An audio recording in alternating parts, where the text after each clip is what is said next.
Alors aujourd'hui, je vais vous présenter le nouvel ensemble four et micro-ondes encastrables que je viens d'acheter en remplacement d'anciens équipements de la marque Whirlpool également, qui étaient équipés d'une façade tactile comme ceci. Alors les deux produits sont fabriqués en Italie.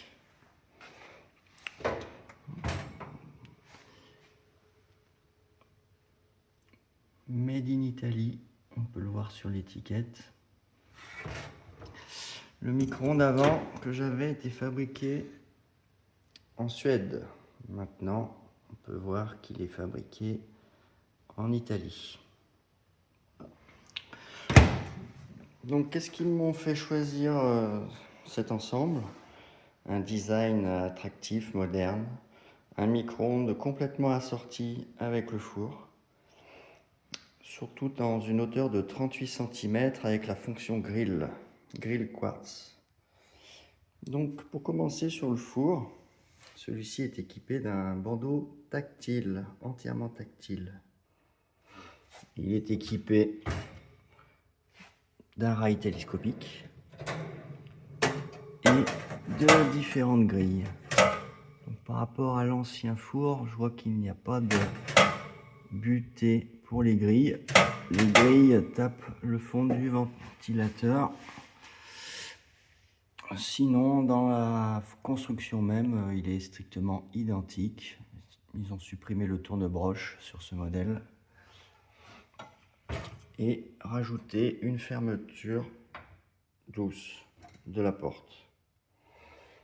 Alors, si on regarde le bandeau tactile, nous avons accès à différentes fonctionnalités avec des accès directs à la fonction grille, ventilé, mode pyrolyse, sixième sens. Alors là, je vais vous montrer rapidement différents menus du mode sixième sens: viande, poisson, légumes, boulangerie. Alors on va faire une petite démonstration. Je sais qu'il y a une fonction maintien au chaud dans le micro-ondes. Alors il faut juste la trouver, parce que des fois c'est un petit peu caché dans les menus. Levage de la pâte, voilà. Alors je vais vous montrer quelque chose. Alors là c'est pareil, pour le réglage du temps, c'est un petit peu laborieux parce que je veux régler 1h30 par exemple. Vous voyez un petit peu le temps que ça nécessite rien que pour régler la durée. C'est un petit peu pénible. Voilà. Je vais quand même relever un petit défaut. C'est que sur ce panneau de commande, il n'y a aucun bouton pour tout simplement éclairer le four pendant la cuisson. Contrairement à certains modèles plus bas de gamme qui disposent d'un bouton dédié.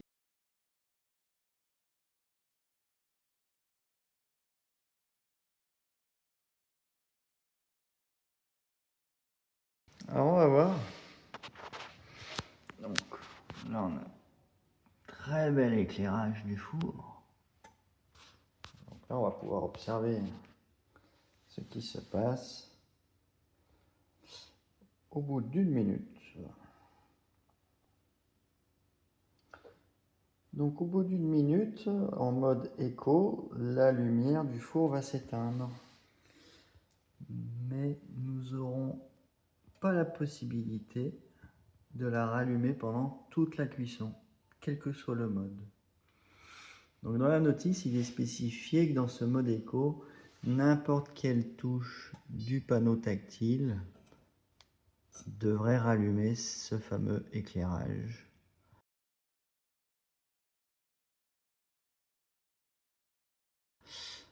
Donc là, on imagine cuire un gratin, quelque chose comme ça. On ne verra rien du tout à l'intérieur du four. Seul moyen de réactiver l'éclairage, c'est d'ouvrir la petite porte. Voilà. Ouvrez la petite porte. Bon, c'est un petit peu con quand même, en 2026, de ne pas avoir prévu une fonction aussi basique que celle-ci. Donc là, pendant la cuisson, c'est soit vous avez l'éclairage perpétuel, donc bon, vous avez quand même une ampoule de 40 watts. Aujourd'hui, bon, on est sur des LED chez nous. 40 watts, ça représente 10 ampoules LED, donc c'est un peu dommage de ne pas avoir prévu cette fonction sur un four aussi haut de gamme, quoi. Alors, on va regarder un petit peu les différents modes de cuisson 6e sens des fours Whirlpool. Donc, dans les fonctions 6e sens, on va regarder un petit peu pour la cuisson, par exemple, d'un gratin dauphinois. Le classique à la française. Voilà, légumes gratinés dauphinois. Donc là, on nous demande de le délai. Bon, sans délai, ça veut dire qu'on le démarre tout de suite. Donc là, on a un programme de cuisson gratin dauphinois qui va durer 17-18 minutes. Alors, le mode démarre directement, sans préchauffage du four. Donc, j'imagine qu'il faut déjà avoir mis le gratin dedans. Et puis nous allons voir ce qui se passe au bout des 17 minutes. En sachant que 17 minutes, c'est pas du tout la cuisson d'un gratin dauphinois. Un gratin dauphinois, c'est plus d'1 heure de cuisson. Donc je comprends déjà pas trop ce mode.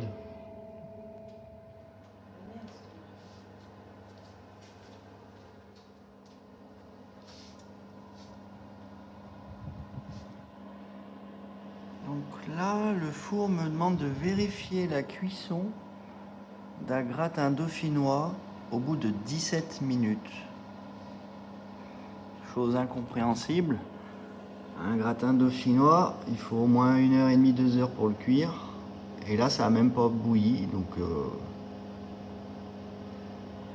va voir ce qui se passe au bout de 20 secondes, mais c'est pas possible.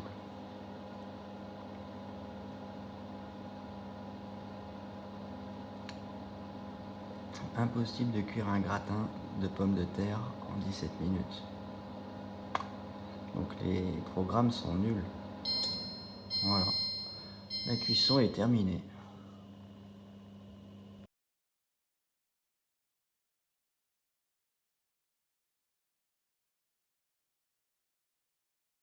Le micro-ondes.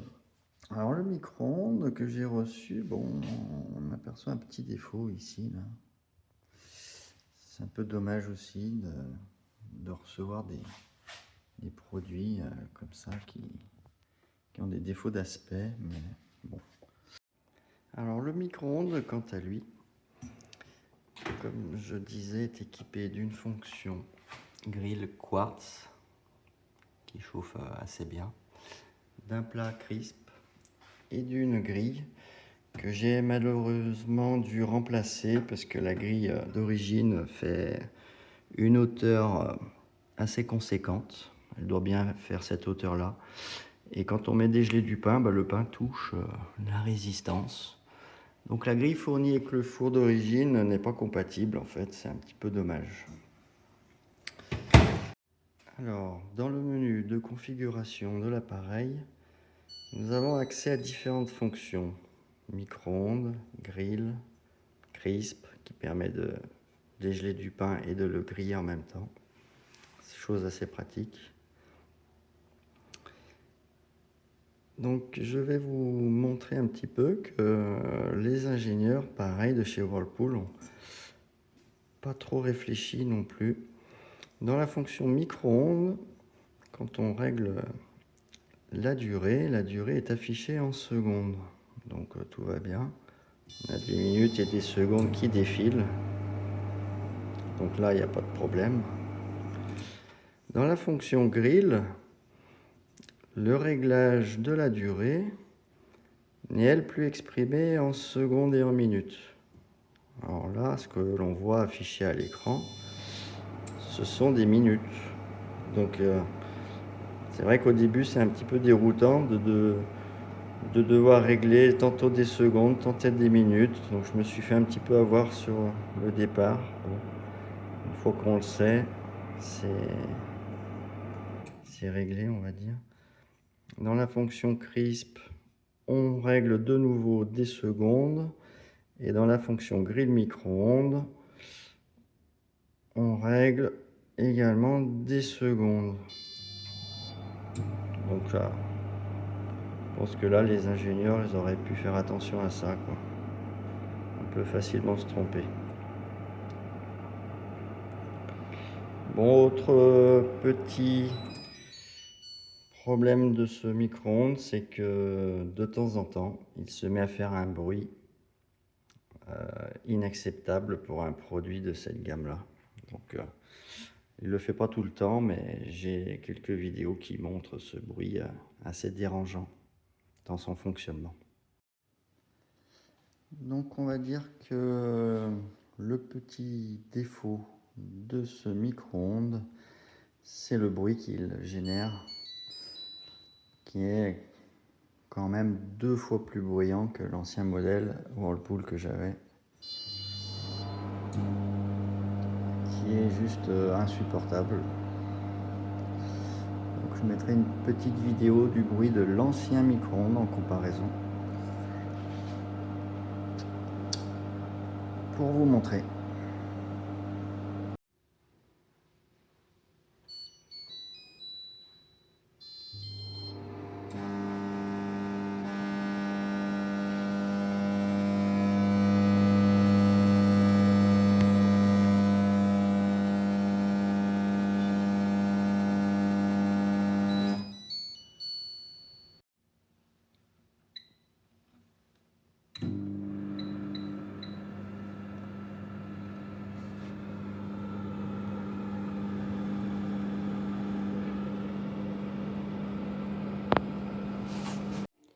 Alors, pour résoudre les problèmes de bruit du nouveau micro-ondes, alors que l'ancien ne faisait pas de bruit, j'ai ouvert un peu les capots et examiné.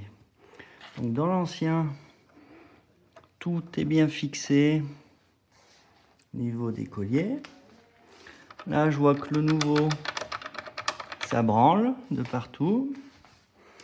Je vois qu'au niveau de la plaque, sur le côté, il n'y a rien de mis comme il faut, que ce soit côté gauche ou côté droit. Alors que sur l'ancien, tout est bien mis. Il n'y a rien qui bouge. Rien ne bouge parce que tout est mis dans les ergots comme il faut. Voilà déjà 2 choses qui peuvent causer des vibrations et du bruit.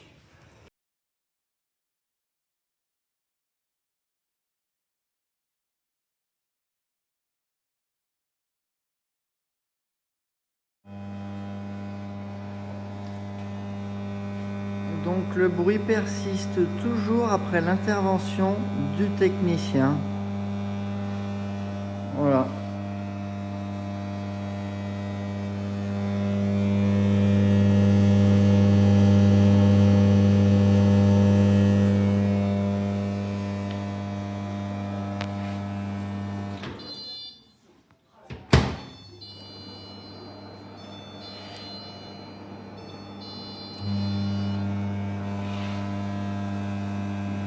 Après contact avec le SAV Whirlpool, cela semble un petit peu compliqué de faire reconnaître ces bruits parasites.